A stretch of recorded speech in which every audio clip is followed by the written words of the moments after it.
সরকার গঠিত ৪ সংস্কার কমিশনের প্রতিবেদন আজ প্রধান উপদেষ্টার কাছে হস্তান্তর করেছেন কমিশনের প্রধানগণ।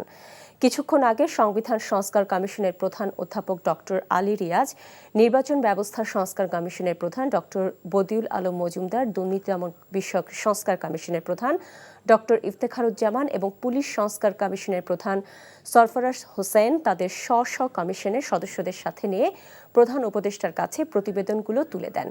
এসব কমিশন কি সুপারিশ করেছেন তা জানাতে বিকেলে প্রধান উপদেষ্টার কার্যালয় থেকে সংবাদ সম্মেলন ডাকা হয়েছে। একসাথে ৬টি কমিশন গঠন করা হলেও ৪টি কমিশনের প্রতিবেদন আজ জমা দেওয়া হলো। বিচার বিভাগ সংস্কার কমিশন আর জনপ্রশাসন সংস্কার কমিশনের প্রতিবেদন জমা দেওয়ার সময় ৩১ জানুয়ারি পর্যন্ত বাড়ানো হয়েছে।